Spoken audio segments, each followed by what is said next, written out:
Okay, so here is a quick rundown of how to delete entries and also how to get over the issue of when you sort by ensuite, for example, that the cells go crazy. Okay, so I think I found an easy way to do it. Hey!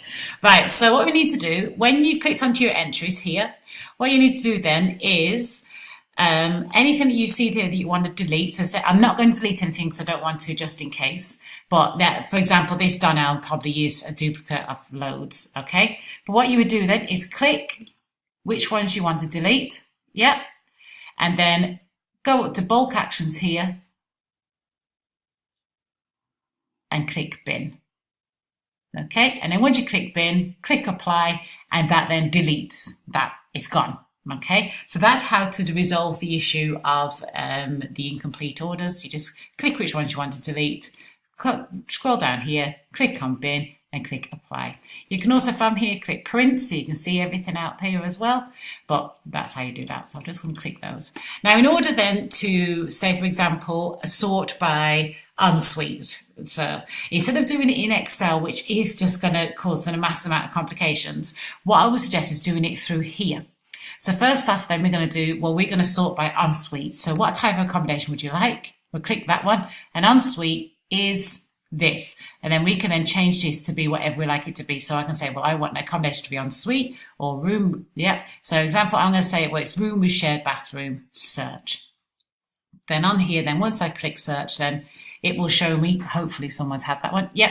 It will show me the people who have got a room with shared bathroom here. Okay.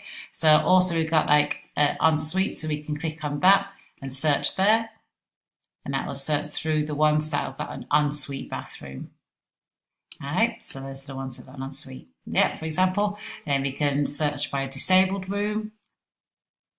We see if anyone's got a disabled access room at the moment. I don't think anyone has. Nope, but that's how you can search. And this you can use for a variety of different things. So if you want to search for people of a particular name, or group name, or total delegates, you can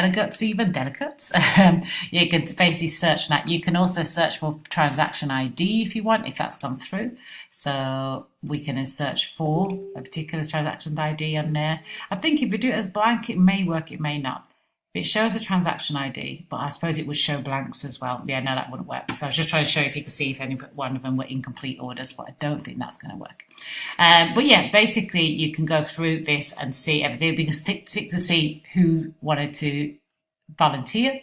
Yeah, so you can click on that and see that. So I think maybe that Anita didn't show you that element. That's how then she was downloading all the information as separate bits. So I think now that you've got that element there, the data becomes far more manageable for you. And instead of using it all in Excel, you're actually doing quite a vast majority of it on here instead. Just another bit as well, if you want to, you don't have to always do it as an Excel spreadsheet. So you can, if I just quickly search that, you can just click and actually see the information for each person here as well. So let's do Audrey. So we can actually click and see all the information from her here as well. So it's all neatly done on here. We can print out and it's all neatly available here too. But yeah, so hopefully that solves a few bits and pieces there. Any other questions, just give us a shout. Bye.